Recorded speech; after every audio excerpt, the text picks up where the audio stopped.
Hey,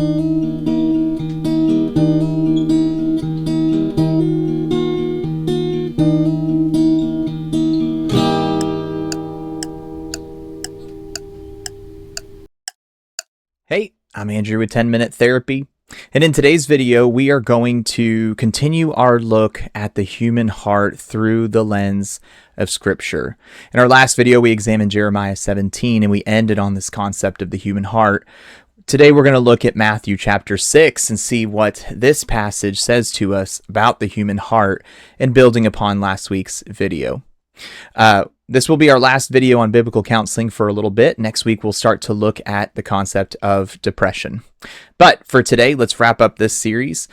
Let's go ahead and start the timer. We'll get right to it. So, in our last video, we examined Jeremiah chapter 17, and we looked at this analogy that Jeremiah gives us about the human heart. He says that when man relies on his own strength and trusts in his own strength, he's like a shrub in the desert. He has shallow roots, he's searching for water constantly, and he has reason to fear of heat and drought. But in contrast, he tells us that when man puts his strength in the Lord, when God is our strength and what we hope in and find security and refuge in, then we become more like a tree planted by a stream. Our roots run deep into the water, and we are connected to the source of life. Now, at the very end of that video, we read right after that analogy that Jeremiah said around verse 9, "Who can understand the heart of man? It's wicked and deceitful and desperately sick." It's an interesting thought that he follows up on this analogy about trusting in the Lord versus trusting in ourselves. And so today we want to build on this. And one of my favorite passages to really examine this concept of the heart is to look at Matthew chapter 6. And so as a little context, when we dive into this particular chapter, Matthew chapter 6 is part of the Sermon on the Mount. And so it's this long series of teachings straight from the mouth of Jesus. And we're going to look at what on the surface might seem like a teaching about money and finances, but what's really a teaching about how our hearts relate to God. So let's go ahead and dive in. We're going to read Matthew chapter 6, verses 19 through 24. Now, as we've done, I'll read straight through the passage, and then we'll go back and break it down one verse at a time. So Matthew 6, verse 19 says this: "Do not lay up for yourselves treasures on earth, where moth and rust destroy, where thieves break in and steal. But lay up for yourselves treasures in heaven, where neither moth nor rust destroys, and where thieves do not break in and steal. For where your treasure is, there your heart will be also. The eye is the lamp of the body, so if your eye is healthy, your whole body will be full of light. But if your eye is bad, your whole body will be full of darkness. If then the light in you is darkness, how great is that darkness? No one can serve two masters, for either he will hate the one and love the other, or he will be devoted to the one and despise the other. You cannot serve God and money." Now, as I said just a minute ago, if you do a cursory surface level reading of this passage, you might be tempted to think that this is a passage about money. He starts off with the word treasure in verse 19, and he ends by talking and saying you cannot serve God and money. And so it's not an inappropriate interpretation or a wrong interpretation, but there's a deeper truth hidden in this. So in verses 19 and 20, we get this passage that says, "Don't lay up for yourselves treasures on earth." Verse 20, "But lay up for yourself treasures in heaven." And it seems like practical advice coming from Jesus. Don't find your treasures here on earth because they can be destroyed. Much like the author of Ecclesiastes, Jesus seems to be teaching us that when you value things that are of earth, these things can be taken away. They can turn to nothing more than dust in the wind. In Ecclesiastes, we see Solomon reflecting on such truths, saying, "I've accomplished so many things, done so many things, and yet in a few hundred years, it'll be nothing but dust in the wind." Right? Jesus seems to be giving a similar teaching here. Don't lay up treasures on earth. Moths can destroy them. Rust can destroy them. So it seems like practical advice. Instead, he says, lay up treasures in heaven. Why? Because those are eternal. They cannot be taken away or destroyed.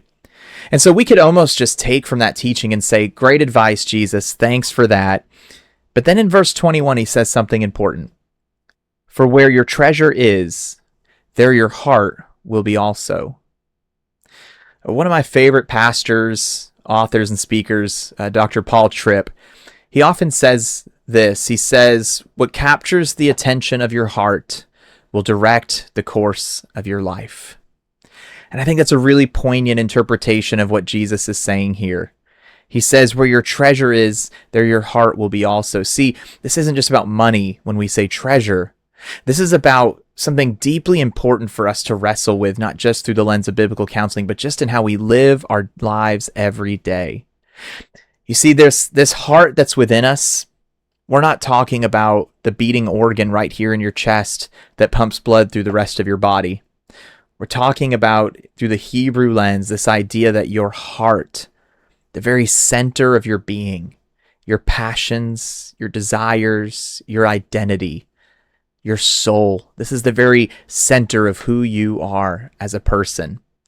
We're saying this heart, all of those concepts wrapped into one, is an active part of you. It is not passive. See, if the heart was passive, then it merely idly sits by. But instead, we know the heart is not passive. It is active. It is always actively pursuing something. And so the question becomes this: what is it that your heart is pursuing right now in your life? Jesus says, where your treasure is, that's where your heart is. In other words, Jesus says, think about your life. What is it you value and treasure right now? You might say, I don't really know how to answer that question. I mean, there's some things I know I value, but are there things maybe that I value that I don't realize? And here's kind of a quick checklist assessment that you can check on your heart and say, what does my heart pursue? You can ask yourself, where do I spend my money? Where do I spend my time? Where do I spend my gifts and my talents? What do I give my attention to? And however you answer those questions, that's going to tell you what you really treasure and what you maybe have a hard time letting go of. And whatever you treasure, your heart is actively pursuing that. Jesus then goes on. Let me move to verse 22 and 23. Jesus says this, the eye is the lamp of the body. So if your eye is healthy, your whole body will be also, and full of light. But if your eye is bad, your whole body is full of darkness. And then how great is that darkness? What is he saying here? Well, he's trying to give us an analogy. He says the eye is like a lamp, but this lamp isn't shining outward. It shines into you. And so building on this idea of the heart and what captures its attention and what you treasure, he's saying whatever your eyes look at, whatever captures the attention of your heart, fills the inside of you with either light or darkness. So there again, what has captured the attention of your heart? Whatever it is, it fills you. And so if your eye is captured, if Christ is what has captured the attention of your heart, then you will be full of light and grace and mercy. As God pours those into you, you will pour those into others. But if the thing that's captured the attention of your heart, if your eyes are fixated on something other than Christ, then the light in you from that lamp becomes darkness, and how great is that darkness, he says. And then he comes to this poignant conclusion, verse 24. No one can serve two masters, for either he will hate the one and love the other, or he will be devoted to the one and despise the other. You cannot serve God and money. Now here again, we can take this at face value as a passage about money, but a deeper truth lies in this verse 24. He's teaching us and preparing us to understand that the human heart actively pursues something at all times, and whatever it is, you're consumed with it. It directs the course of your life and it fills you. And whatever that thing is, if it's anything other than God, going back to the words of Jeremiah, we become like a shrub in the desert. If it's anything other than God, not just money, but any other thing, we can't serve that thing and the Lord. And so therefore we must make a choice. And this is not a once choice, not something you do one time and then you're good. This is a choice that we make every single day. Every day we make a choice to determine, is my heart captured by the grace of a God who loved me and saved me? Or is my heart captured by some other worldly thing today? Because whichever it is going to direct the course of my life, and whichever it is going to fill me, and whichever it is going to have a direct implication into the choices that I make today and moving forward. You can't serve two. You'll be devoted to the one and hate the other, or vice versa. So here's the questions that we can reflect on today, dear reader, listener. As we read this scripture passage, we can decide and say, Lord, show me, reveal to me, what is it that has captured the attention of my heart? Lord, what is it that is directing the course of my life? Is it you, God? Or perhaps is it something else? See, this is a prayer of humility and submission. It's a prayer of humility to say, God, show me, expose to me, and submission to say, Lord, let it be you and only you that I am consumed with, that my heart is consumed with. As you can see, we've run out of time, so let me just conclude by wrapping up this passage and tying it back to Jeremiah 17. We've learned a few things about the heart of man. Number one, it's wicked and deceitful. Why?